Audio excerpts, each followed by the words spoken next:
Olakunle Soriyan is one of the world's greatest resourceful talents. His skills, actions and opinions are admired and trusted by powerful minds and power centers everywhere, including many high net worth individuals in the public and private sectors. He is generally revered as a compelling entity making a real difference. He is a mastermind, daily and intentionally applying his unusual wisdom and ability to create optimism and freedom, chart a way forward, discern new vistas, open new frontiers and levels, display understanding and connection to invisible paths and trajectories of growth within each of us for businesses and institutions. For short, Olakunle Soriyan is a mind engineer. Please receive Mr. Olakunle Soriyan. Thank you very much. So, I'm going to talk to you about my story very quickly, and I'm going to draw one or two ideas from that story, and hopefully that will be enough for my session. So I didn't finish in the first class, unlike my friend who finished in the first class. I finished somehow by a miracle with the fourth class. When I finished university, if I had finished with a pass, I would have shared an incredible testimony. I would have been so happy. If there is a lower degree than pass, maybe a CAS or a SAS, I would still be so happy, because at that time when I got a third class, my third class was like first class in my mind. And there are people in this room, you can never finish first class, and it's so important that I speak to you. I agree with my brother, get the best grade that you can. But if for whatever reason you don't get a first class, first in class is not necessarily first in life. Never, ever, ever forget that. You should never in your life, for any reason, allow human ideas about value to define your destiny. Academics is a very important instrument, but academics is not education. Academics is a human invention. Somebody in this world that never had a privilege of academics, when I see coaches, and I should tell you, I've read a lot. I have a lot of what is academics, almost every certification in my field. But I don't use my certifications to get clients in my field. I remember we were bidding for one of the biggest banks, and they were asking us, is this thing still seizing? Because the person using it will not know. Sorry, can you change the battery of this thing? Okay, so they asked me a question, and they were asking me for my certification that I had, but I refused to bring out.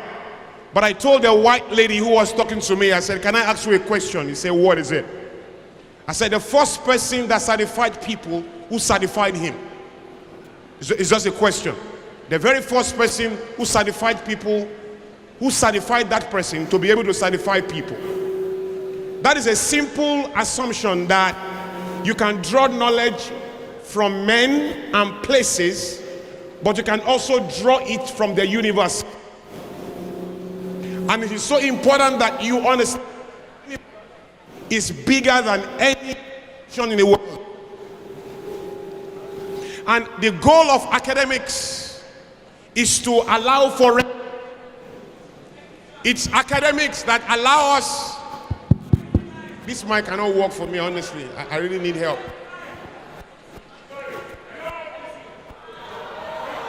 Sure. Because this is season. It's not going to help my thoughts because it's season. I'm going to say something important that's going to cease. Can you change the battery? It's the battery, just battery. You've changed the battery. Okay, let's try it now. Okay. All right, are you all here? So, where was I? Academics. Academics, at best, somewhere here. Here. Okay, I'm cool. Okay. Are you all here, please? So academics, what allows us to know the difference between a surgeon and a quack. Listen to me. Two people can put a knife in your tummy. One will wake you up 2 hours after. The other one will not be able to wake you up. The difference between both of them is that one is trained, the other one is not. You cannot use determination to perform surgery. You will kill somebody sincerely and you will go to jail. For you to perform surgery, you must be able to take your mind through training and submit yourself to human institutions. It's academics that allow us to know this guy can treat me. It's academics that allow us to identify who the lawyer is, who the engineer is, who the architect is. Academics allow balance in society and brings regulation. But if we assume for 1 minute that academics is education, we'll be making a big mistake.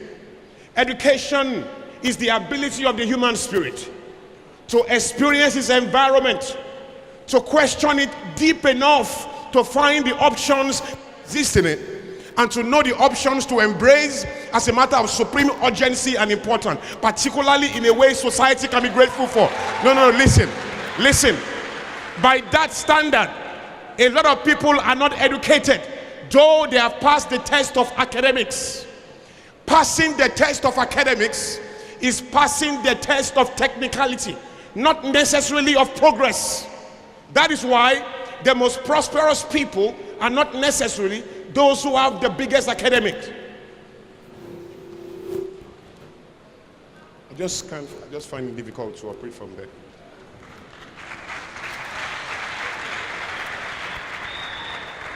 Sorry, I'm not used to standing on big platforms like this. I just prefer to walk in and do all of that, but it's fine. Are you all here? So I'm saying to you that academics is important for you, but academics is not the end of value. At best, it's a beginning. Now let me tell you something.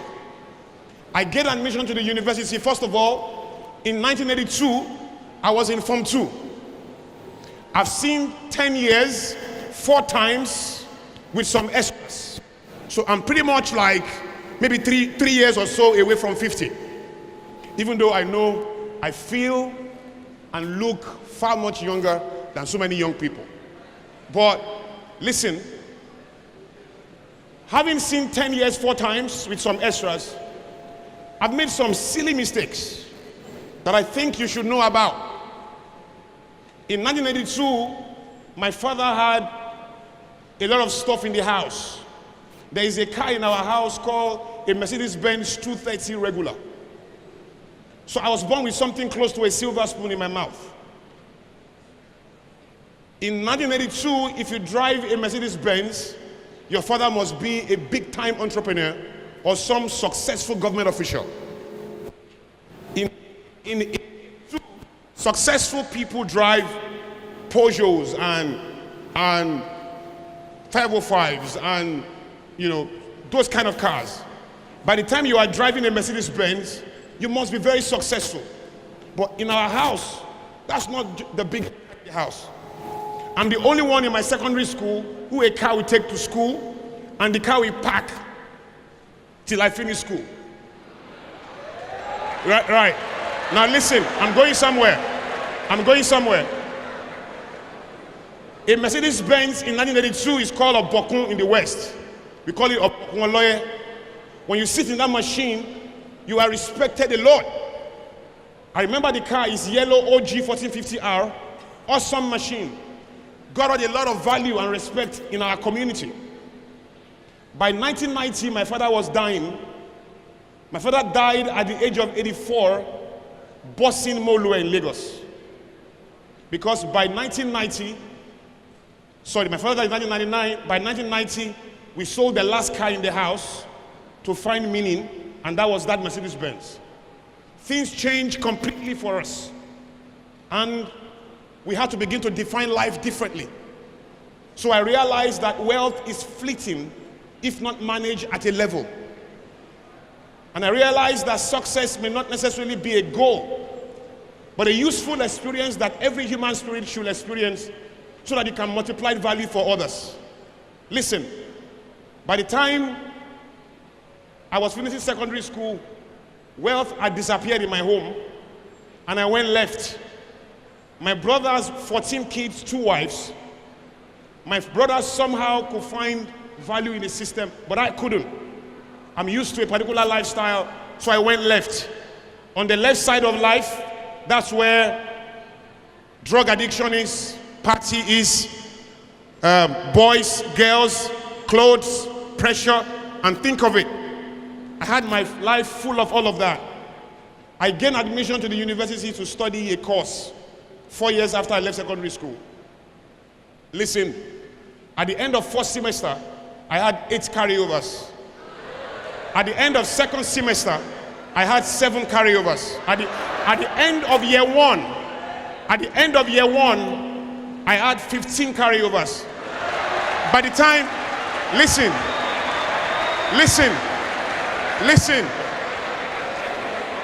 By the time I got to final year, I had 52 carryovers.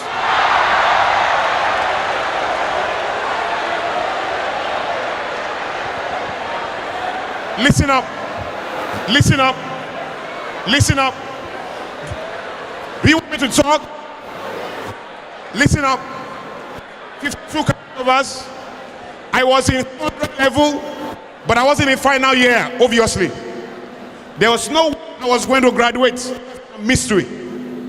By the time I got to 400 level, I had become something like a virus on campus.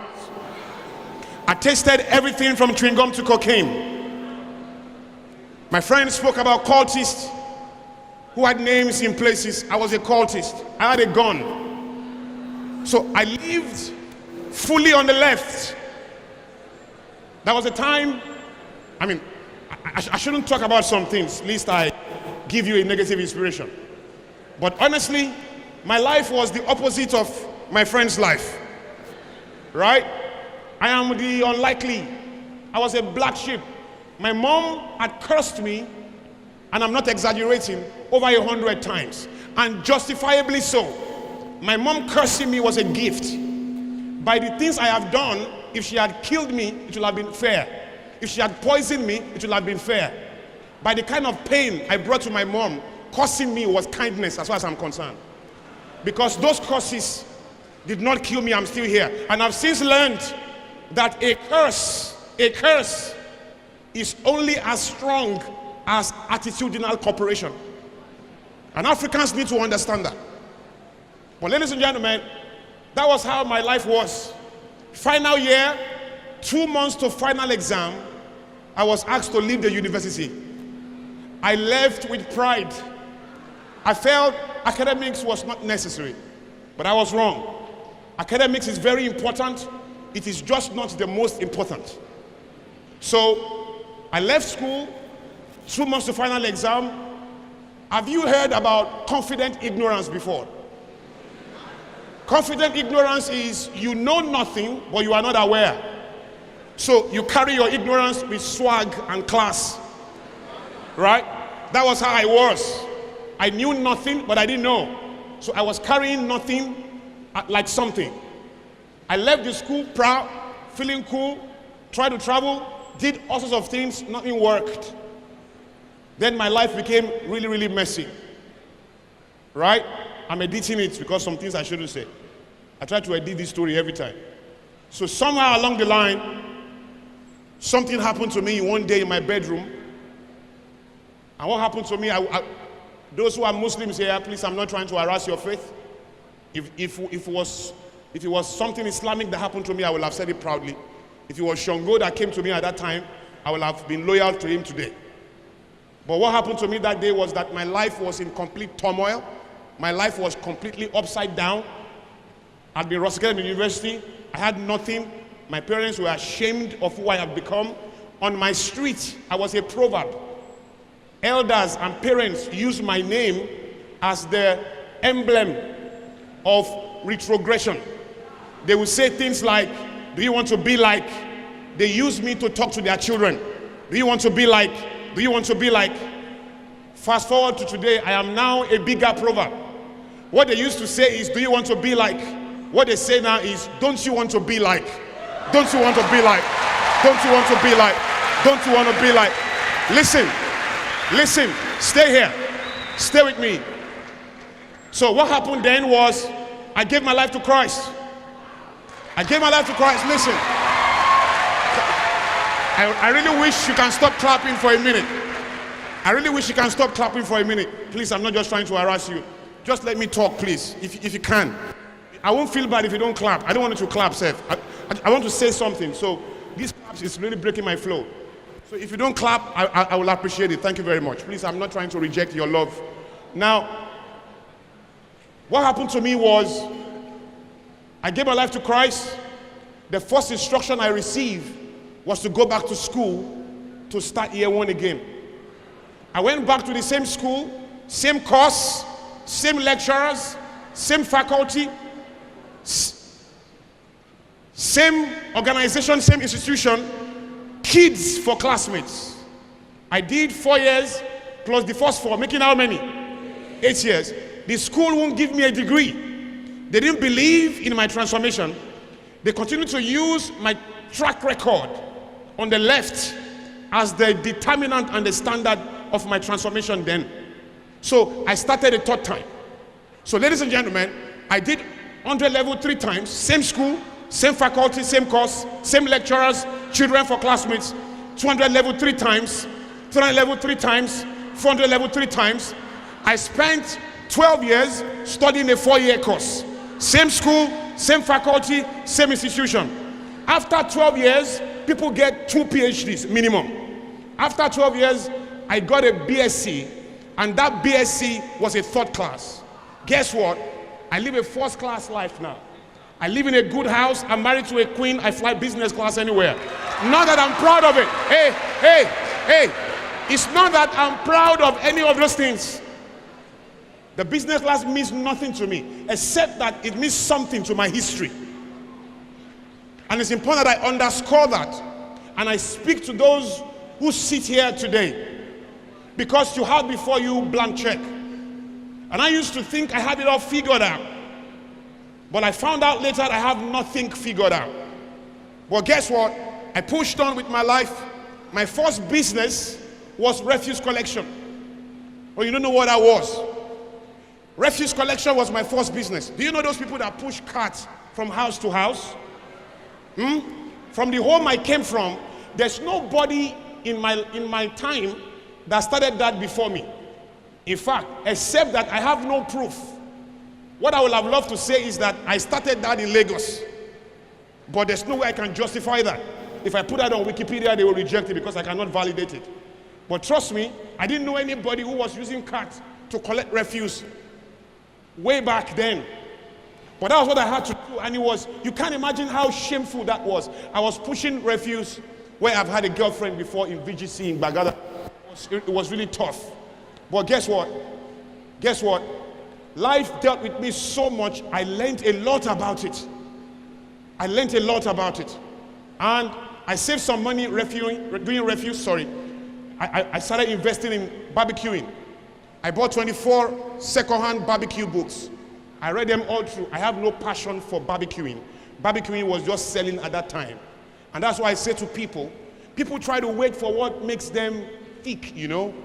There are big motivational talks about finding your purpose and finding your passion and finding what makes you laugh and what makes you jump. And all of those things you should do if you have the time to do them. But woe to him that will not do what he has to do.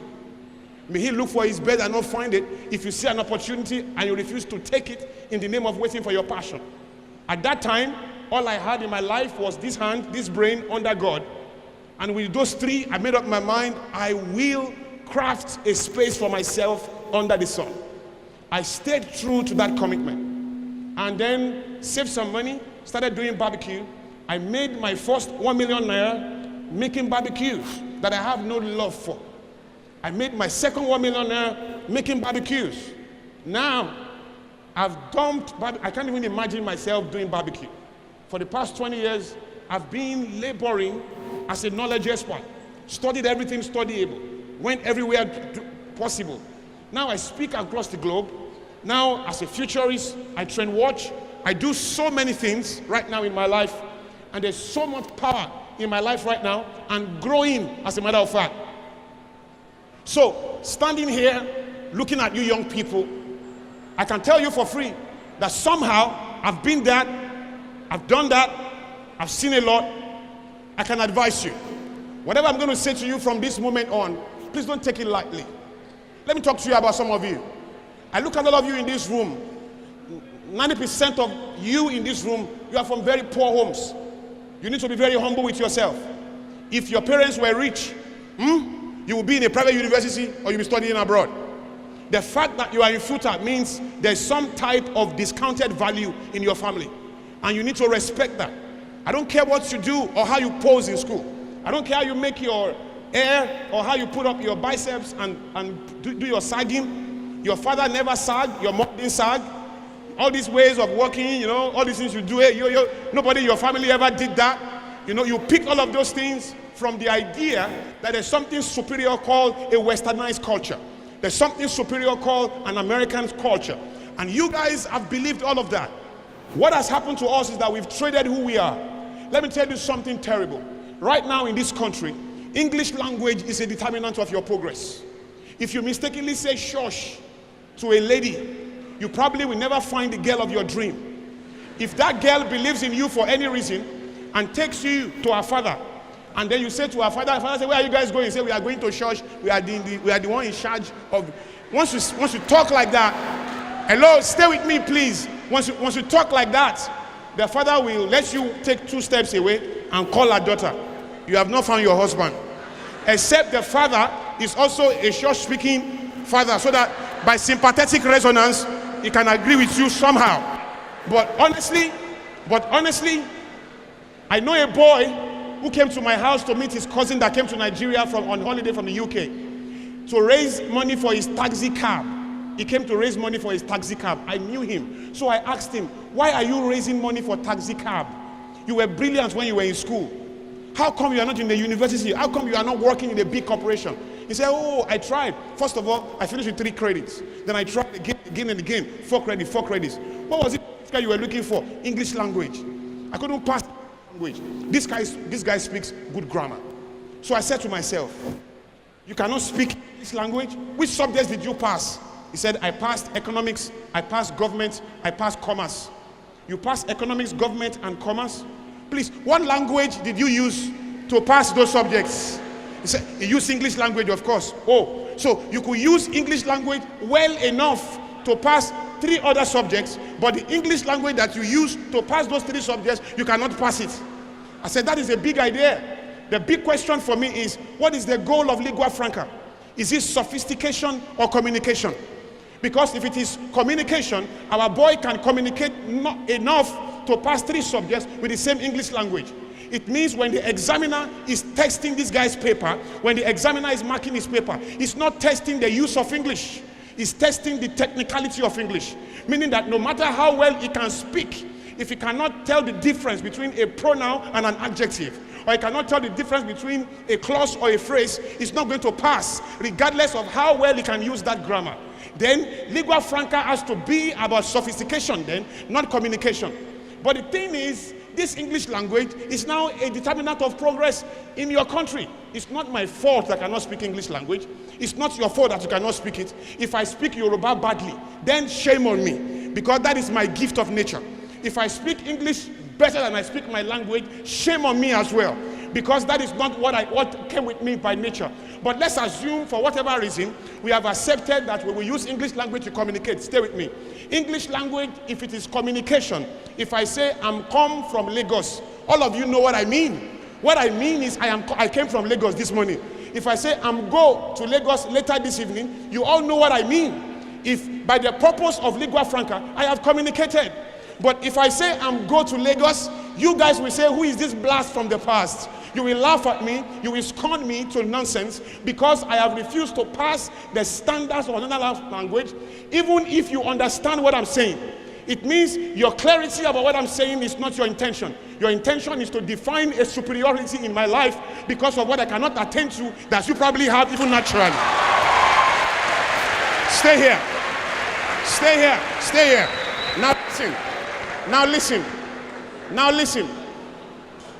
Pidgin English is a good definition of lingua franca. There's no such thing as terrible pidgin. Pidgin is not an embarrassment anywhere. Pidgin is the proof of a people's struggle with an original language. There's Pidgin French, there's Pidgin German, there's Pidgin Igbo, there's Pidgin Portuguese, there's Pidgin Yoruba, there's Pidgin in every language. Pidgin is what Mourinho speaks. Pidgin is what Clemens Westerlo spoke for 6 years as Super Eagles coach and won matches, and anybody understood him. All the biggest coaches in the world are speaking Pidgin English or Pidgin French or Pidgin Japanese. You see, the idea is nobody is growing because they are masters of any language. In your country, except you are a master of a language, there is a lead on how you can progress. There is a lead on the jobs you can get. There is a lead on the people that can love you. There is a lead on the steps you can take just because you are not a master of another language. Now that's fine. I speak this language and I do very well at it. So I'm probably the most qualified or one of the most qualified to speak about the English language this way. What I'm saying to you in essence is that you are underdogs. You are underdogs. You are going to use this English language to find progress in a land that somebody has been hearing that same English language from his womb. For some of you, you were taught English language in Yoruba. For some of you, your teachers struggle with the language. You struggle with the language. You are two dead bodies trying to enter one coffin. And there's somebody in Corona who learned this language naturally, who speaks it better than you can ever speak it. You have to find another way to define your strength. You have to respect what providence has dumped on your legs. There are people in this room, you are no-name people. If you continue your arrogance and continue to embrace the wrong ideas, sagging around town, feeling cool, saying yo around, you are just going to be one type of photocopy at best. And if you have brain at all, go check it. Everywhere they're requiring value, they ask for photocopies of your documents as an initial expression of your value. When it's time to give you the job, give you anything valuable, they are going to ask for the original copies of your document. It means if you master your life as photocopies, you will only hold first the space till the original comes to take your place. So you have to outgrow that limits of being fake and begin to embrace a new type of coloring, a coloring of strength, of clarity, that comes from knowing what is most important and knowing what you should give your time and your energy to. Ladies and gentlemen, there's no such thing as a future. Let nobody fool you. A future is not existing. Nobody has ever been in the future before. A future is a concept. It's not an ideology. It is a simple philosophy, a romance with what is not necessarily true, but agrees with our emotions. Nobody is in the morning just because he thinks he's in the morning. When you are in the morning, you are feeling the morning, so you say good morning. When you are in the afternoon, you feel the afternoon physically, so you say good afternoon. When you say good evening, you are in the evening. You can feel the evening and its breeze and its coolness, so you say good evening. You will never have the misfortune of saying good future to somebody. You will never be in the future strong enough to feel it like you feel a morning, an afternoon, or a day, because in practical terms, a future does not exist. Today was once a future. Yesterday was once a future. The next 5 minutes is a future. When you get there, you are going to call it, stay here, stay here, stay here, stay here. You are going to call it today. You have never been in the future. Nobody has ever been in the future. When we arrive in 2060, we are going to call it today. Moment now is all we have. Yesterday is an experience. Tomorrow is nothing but an idea. Today is your critical platform of exchange. And you need to begin to respect that and value that differently. Let me tell you something. Tomorrow is just a simple concept to keep over. Sit down. Sit down. Don't stand behind me. You distract me. Don't stand behind me. Are you here? No, seriously, you have to sit down. Don't do that. Hello, stay here, please. I'm going to round up very soon, but I can't take that behind me. You know, I left a lot to come here. You don't come and time me. Sit down. I'm going to round up very soon. I'm sorry, comedian, but sit down first. So stay here, please. Are you here? I don't have time to rushing. I need to close. I know I'm running for time myself, so I need to get out of here. Now the idea is, if it's me, it will distract me. So now that's it. I get so distracted so easily. What was I saying? Future. So I'm saying the future has to be something you can hold now. The idea of a future is to keep optimism alive, to keep hope alive, to keep us enthusiastic about something, to keep us energetic, committed to an idea. In practical terms, that future does not exist. When you finally get to that picture in your head, you see, you're going to call it today. That's all you've got. So let's return to today. Today is our madness or our sanity. Let me tell you, 12 things define lunacy.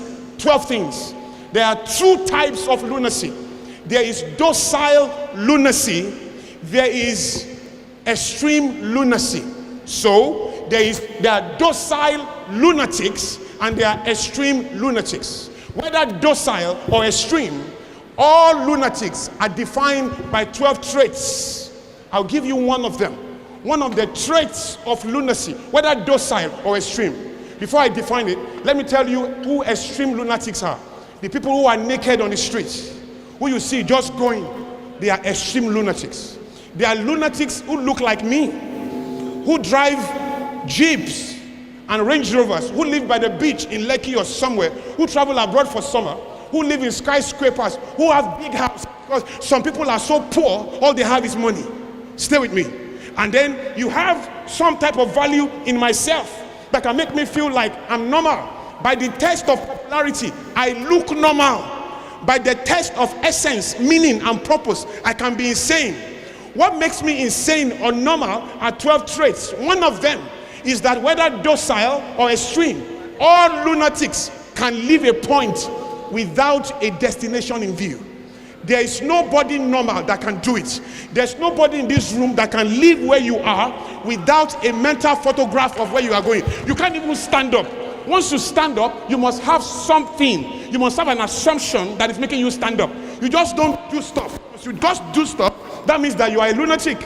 If you can do it, if you can leave a point without a destination in view, you don't need motivation, you need therapy, you need treatment, because something's already wrong.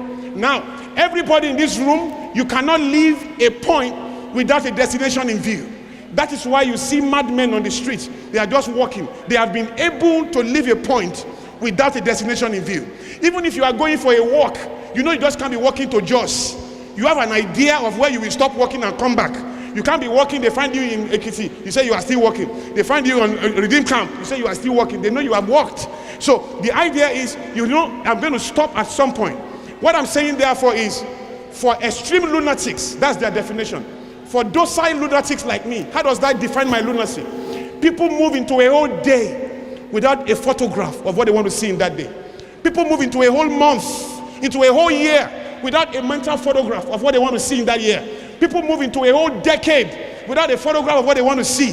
They look normal, but they are not less lunatics. They just fail the test of meaning, but they are passing the test of popularity. By popular standards, they are normal.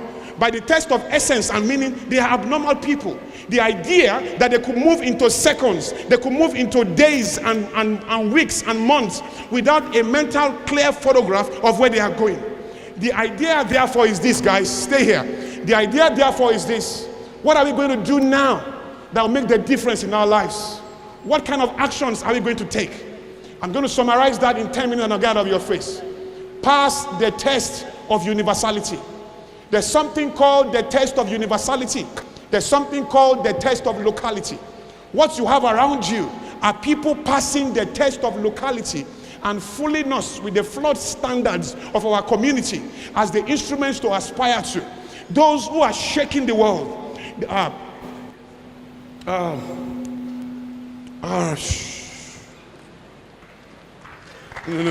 I want to call our daddy's name. Yes. Yeah. Dr. Matthew was simply make us a leader, right? That's such a powerful thing to hear. Because that's like somebody said, I want to challenge you. This continent is suffering. By the end of today, about 2,500 children are going to die by the end of the year. Let me show you. Every month in Nigeria, 300 women are going to die. What is going to kill them? What's going to kill them is childbirth complications. They are going to die trying to give birth to a baby. 300. In this country, I was called to be a part of one silly committee to ask questions about why planes are dropping somewhere in 1995, 1996, 1997.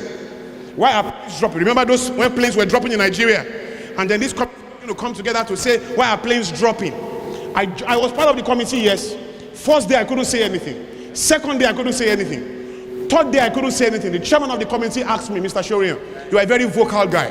Why are you quiet? It's the third day of this committee sitting.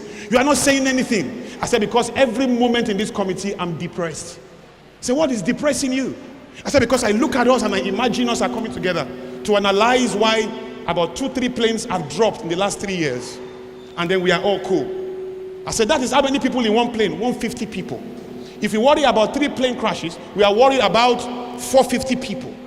Every month in Nigeria, 300 women are going for childbirth complications. That is how many plane crash? That is 2 plane accidents. By the end of the year, that's how many plane accidents? That's 24 plane accidents. At the end of 2 years, 48 plane accidents. Imagine 300 times 12 times 3. So imagine that we've lost over 1,000-something people to plane accidents, to malaria, to childbirth complications. I'm not talking malaria now. And then to imagine that we only lost 450 people to plane crashes. The big question therefore is, why is there no committee on the 3,000 plus women that have died from childbirth complications? Why don't we have one committee? I'll tell you. The reason why we have no committee is because of who is dying. It is the poor that are dying. It is the voiceless that are dying. So it's understandable that they should die. And then why are we having committees about 3 plane crashes of 450 people? Because it is the rich that are dying. Because it is the middle class that are dying, so to say, if there's any. So the question is, what are you going to do? I can assure you that there are some people here today, every time doctors go on strike, if you are sick in your family, you are in stress. Because you treat at the general hospital. I don't treat at the general hospital. I treat in a private hospital. No matter what is happening in Luth, no matter the strike they go for, my doctor will open his doors and treat me. The doctor that went on strike in Luth, when his son is sick, he's going to treat that son. So it's not on strike, actually. Just selecting the platform of his disengagement, right? So the idea is, who is going to speak for you? You know what you are waiting for? You are waiting for the government to get it right. You are waiting for somebody to just organize and just help you to grow. See, nobody wants you, just in case you don't know. You know those who want you? This guy and his family and his children and all those who are putting these kind of things between them. They are those who want you. But guess what? Even if nobody wants you, can I shock you? The greatest disservice is not that you are rejected by others. The greatest tragedy is that you reject yourself. So even if nobody wants you, you want yourself. Want yourself enough to insist that you have a space under the sun, a relevant space under the sun.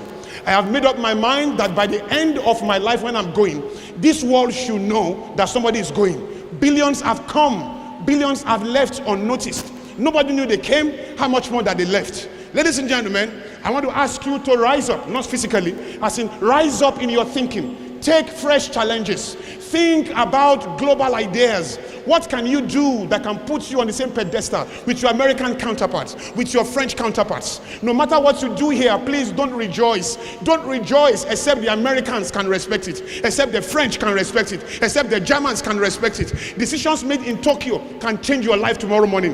Decisions made in Beijing can change your life tomorrow morning. Stop impressing the local minds around you. Start thinking of the test of universality and look at your age mates in France, your age mates in Paris, your age mates in Silicon Valley can think about stuff that when you hear, all you'll be doing is pretending you are hearing, because first of all, you don't even hear the English, and then you're going to act the part and be laughing all through the conversation, because that's what Nigerians do when they listen to a white man. Then you get to laugh. That is the worst of us. Listen, what I want to challenge you with instead is to say, what can I bequeath to society? Nigeria does not lack successful people. I am not in a hurry to teach young people in Africa to succeed. Unto what will that success be? Look at the pedigree of success in Africa. Have you gone to Morebi Hall in the evening before in Unilag?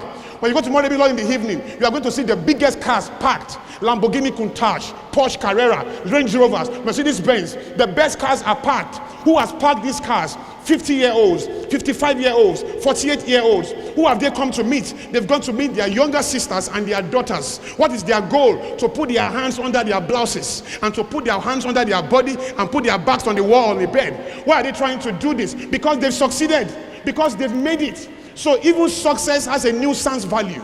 Nuisance value is the value of your contribution to the underdevelopment, disorderliness, and irritation of society. Let me finish. I have 10 minutes more. I have 5 minutes more.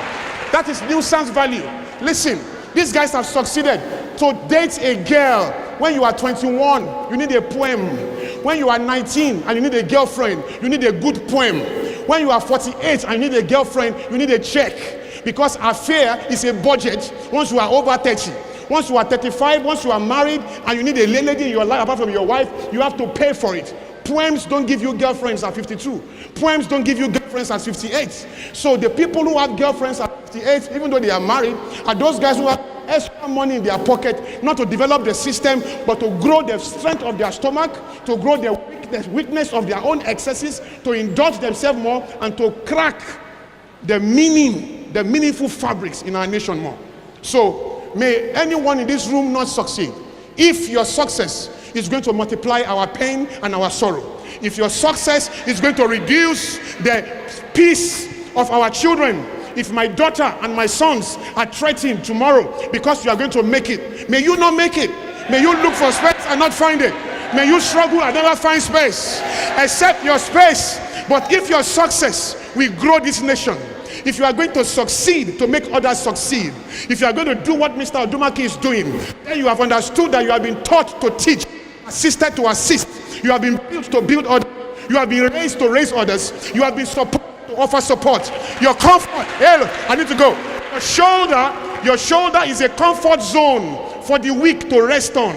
Your very comfort is the beginning of the comfort of those that we see tomorrow. So what is my counsel? Two counsel. Embrace the pipe principle. Be a pipe. What is a pipe? A pipe has no plan to be wet. A pipe has no plan to be wet. The goal of the pipe is to pass out water to those who are thirsty. No matter faith of the pipe, even if the pipe has no commitment or no plan to be wet, whether he likes it or not, once it is passing out water to those who are thirsty, the pipe will be wet. Therefore, success is not a goal, it's an experience. It's what happens when you make it happen for others. Focus on how you can grow your community. Focus on how you can be that assisting quality, that comfort zone, that succor point. That's what you should be. Take a second look at success and define it as the very instrument that gives you the capacity to offer capacity to those who need it as well. Your critical goal is to push others up. I met a guy called Georgie. Georgie is about the second or the third richest guy in Mozambique. Georgie is very close to Will Smith. Will Smith practically made Georgie and gave him a lot of money, $4 million, supported him. I met Georgie and we got talking. And Georgie said, I asked Will Smith, do you know Will Smith? You know Will Smith?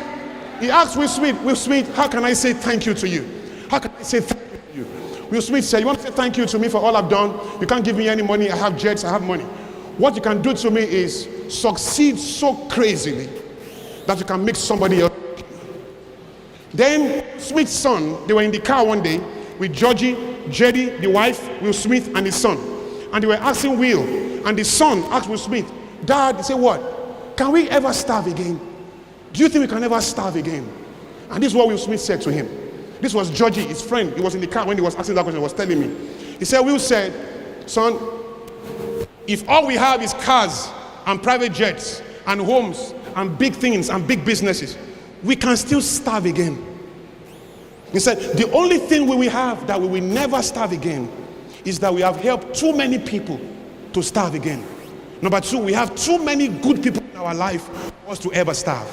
So he made a point to his son. The security for meaning in life is the people you meet. At the end of the day, make investment in people. Stretch out from your comfort zone and think of what success has to mean to you. Ladies and gentlemen, that is why you will make it. Every African lost his right to take care of his stomach alone. There's too much pain in Africa for anybody to think of making it just for himself. You have to think of the next brother and the next sister, and think of the next space and those who need it. That is the only reason why this family have left all their comfort and all that know to come in to give so freely. I've done the maths. I see this investment. I do this too. I've done the 6 states of Nigeria. I've done my Zero to a Hero seminars for years. I know how this works. And then look at the former minister coming here, burning precious hours. This level of success, time is a lot of money. To invest this here means something. Let me tell you how to say thank you. Don't say thank you by coming here to hug, to emails and all of that. The only thank you can do is to make your life so count, that 20 years down the line, you will run into these guys. You will run into them asking for stipends. You will run into them, both of you flying business class, going to a conference in the US, in the White House, to deliver a speech. You are delivering a speech on agriculture, is delivering a speech on non-profit or something. The idea is, where are we going to meet again? Where will our paths cross? I don't know where I will meet you again, but I know where I will not meet you. Because I'm not going to drop. I'm not going to fail. I'm going to meet you only if your life can pump value. Pump value into your life, man. Make up your mind that you are going to do something. You know your name. You are Shakiru. You are Jayi. You are Femi. You are Bode. Your surname means nothing. They don't know you in Man U, Chelsea, where you argue who is the best player every day. You lose a friend arguing who is better between Messi and Ronaldo. Foolish content. Let me tell you something. Foolishness is not an insult. It's a state of existence. It means there is a set of behavior. Let me finish. It means there is a set of behavior that conforms to a definition. As you cannot call a carpenter a surgeon, you can't call a wise person a foolish person, or call a foolish person a wise person. Some people are fools. Some of your friends are fools because they have made up their mind to sustain the type of beliefs and principles that weaken the system. Ladies and gentlemen, you have to define yourself differently. The second point is think global. The strength of a material is in its universal appeal, its global weight. This boot is a boot in Nigeria, in Syria where there is war, in Iraq, in America, anywhere. It can't be a boot in Ekiti, in Akure, and be a slippers in Lagos. Once you are fat in every economy. Once you are tall in every economy. You can't be a millionaire in Naira and be a thousandaire in pounds. You are never a millionaire. Once you are a millionaire, you are a millionaire in any currency. If you want to be a millionaire tomorrow, and that's what I'm saying, just take 10,000 Naira and run to Zimbabwe. Once you get to Zimbabwe, you become a millionaire straight away.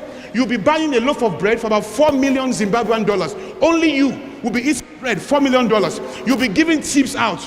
I traveled sometime, I was giving tips out, $1 million tip, $2 million tip.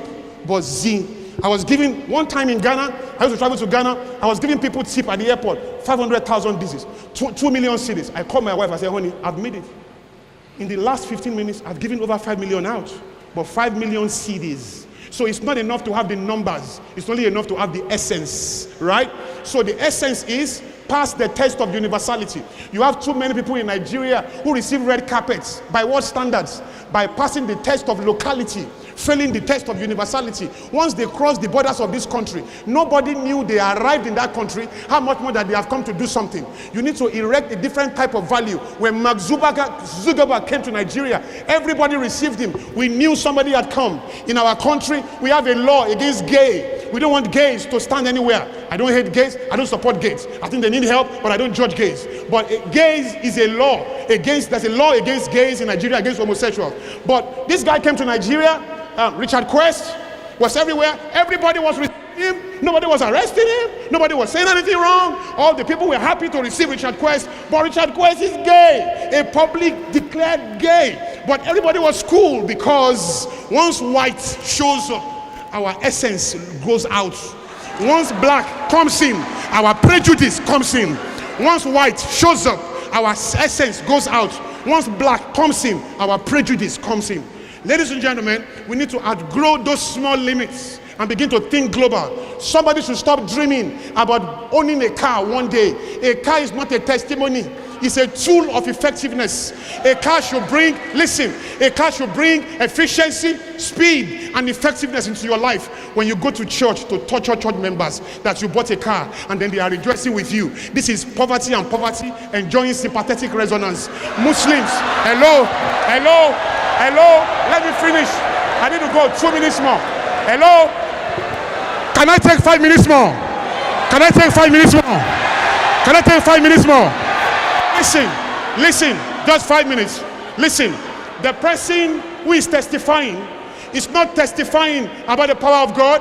He's not trying to give God glory. You know what he's doing in church? He's celebrating an escape from his history of poverty.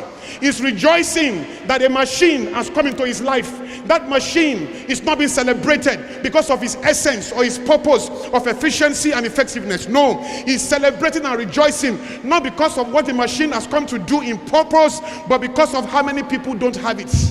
So, in the poverty of the majority, it defines his own superiority. That's a small mind, and there are so many of them around. Outgrow those smallness. Think of owning a made in Nigeria car, at least. Better way, think of making Nigeria's first car. As we have under the name of a person, Mercedes-Benz, name of a person, Toyota, name of a person. We can have Ajayi, name of a person, Fred 2.0, name of a person, Coca-Cola 3.0, name of a person. Stop dreaming of flying abroad, business class. Think of being on the of plane manufacturing company, or think of one, or think of even making a plane. Think of big ideas that impact on GDP and per capita income. Things that can create jobs and help people in every economy. Stop fooling around, buying shoes and perfumes and feeling cool and expressing the definitions of what makes an American and compromising your own authenticity and originality in the process. Time will not permit me, I have to stop now. But in stopping, I welcome you to a different world. In this world, there's a different meaning, a new type of definition, a new type of strength, a new type of honor. Listen, a new type of focus, a new type of focus, a new type of thinking. Thank you. Thank you. I'm going. Just listen. Remain standing. Everybody here, put your hands up this way. Your right hand up this way. Now say after me. This hand. This brain. Under God. Say it again. This hand. This brain. Under God. Will take me as far as God can provide. I will rise. I will shine. I will do the deeds. I will run the race. I will focus on the needful. I will climb the highest mountain possible and fly the flag of support there. Now hold your neighbor. Because of you, I will find my place. But more than that, because of me, you will find your place. God bless you and God increase you.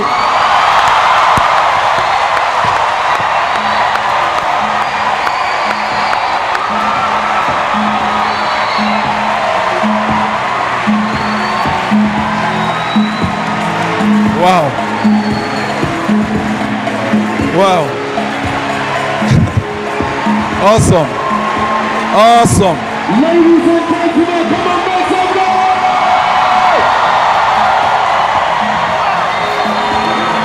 Wow.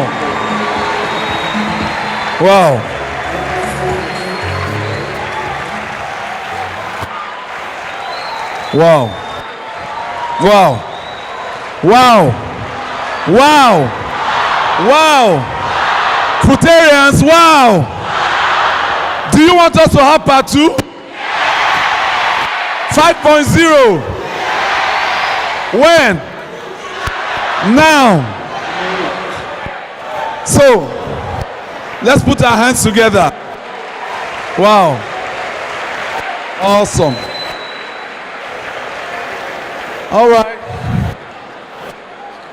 Awesome.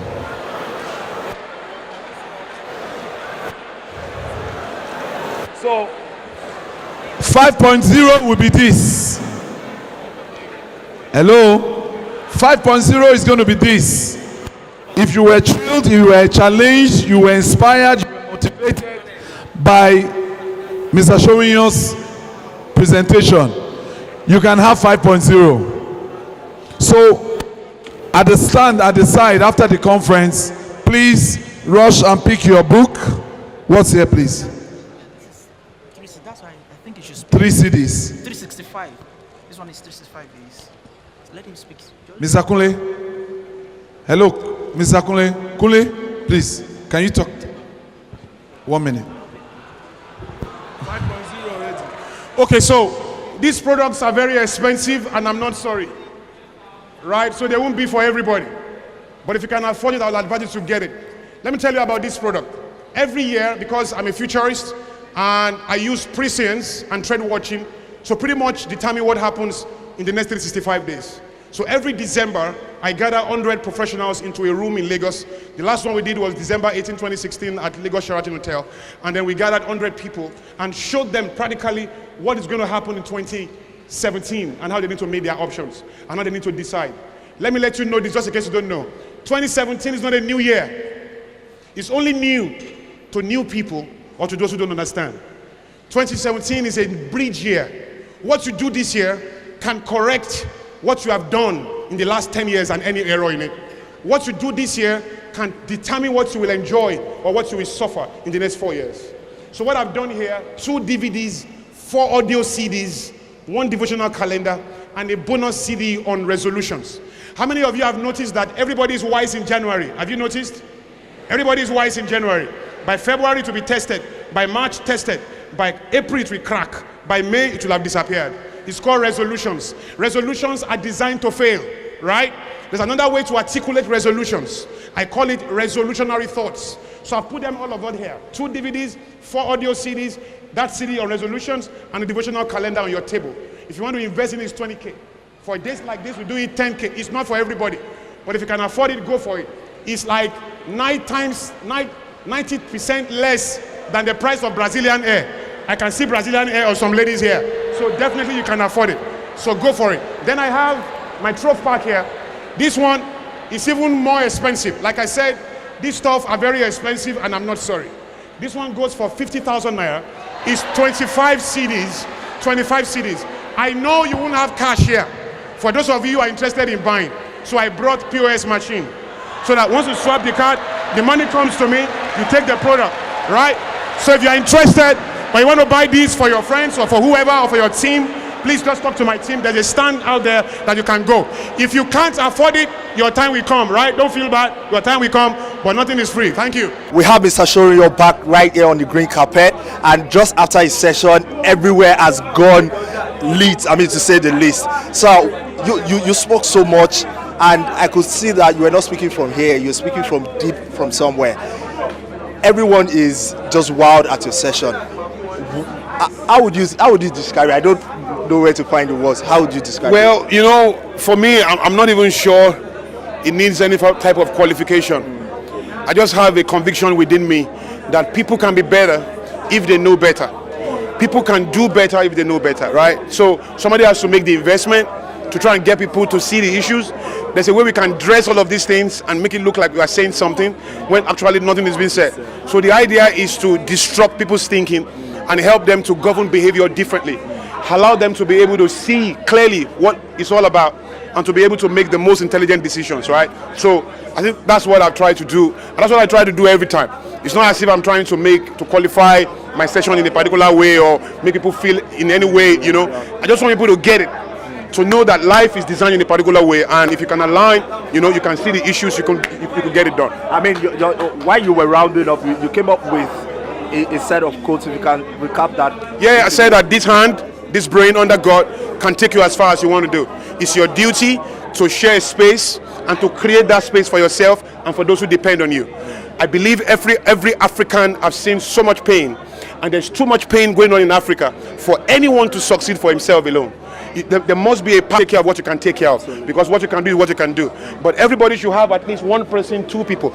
I'm convinced that if you make 15,000 naira and you are single, you have lost your right not to be able to spare 1K to support somebody else, right? There are people in this school that can support somebody in your class. People can help somebody with 200 naira or with 500 naira or something. You know, there's a lot we can do if we all believe, if we all can believe in our common destiny. You know, so that's the kind of thing I believe in and I'm trying to share, yeah. Absolutely, and this is really very important, because a lot of young people, like you highlighted in your speech, that people succeed for themselves just to oppress others, just to show everyone that they've arrived. Now, I would like to say your final word for young people. You've said some of those things to them there, but for young people that are not opportune to be in this conference, and you have a word for them in attaining destiny, what would that be? Well, my advice to young people is to know that they have a duty to themselves. You know, somebody was talking about how Gowon was 32 when he became president, how Awolowo was not 40 when he became premier. But who was competing with Awolowo? At that time, everybody doing stuff were young. There was no old person. It was just pre-colonial era. There was no old educated people. So there was nobody ahead of the young people that was controlling the system. It was the whites that were controlling the system. So it was only young people who were around, and it was only young people who were competing with themselves. Absolutely. So Gowon did not do anything special by being young and being the president. Everybody that could be president was young. Everybody that could be governor or premier was young. Awolowo didn't do anything fantastic, right? Now, young people are facing a more complex issue because old men are in charge of the system, right? And they are holding it. And then every thinking that we are young people, you are going to have to make up your mind to assess power at a level. Now, this is the thing. Nobody's going to give you power. You have to take it, right? Nobody's going to give you your place. You have to insist on it, right? So nobody gives you anything. Nobody gives you what you deserve. You get what you negotiate. And what you negotiate intentionally. That is what young people need to understand. There's no pity party anywhere. Nobody's just going to come and hand you handouts, right? You have to figure it out. You have to find those who have figured it out, connect to them. Look for the most important things to embrace. Stay true to them. Ignore your friends because most of your friends are fools. They don't know what's going on. They're just busy sagging, keeping beards, and that's what they are doing. Now, sagging is not a factor of production. You can't take sagging to the bank and collect money.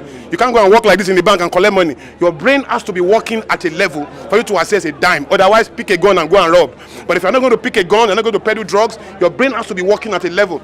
Meaning, you have to invest in your clarity. Buy books, invest in CDs, follow the right people. So I'm not a billionaire, I don't have a lot of money, but I've got something up here, right, that I can offer people. You don't come around somebody like me and be asking for money, right? There's a lot I can give. But young people have to transcend the limits of shoes, clothes, perfume, cars, and all those things.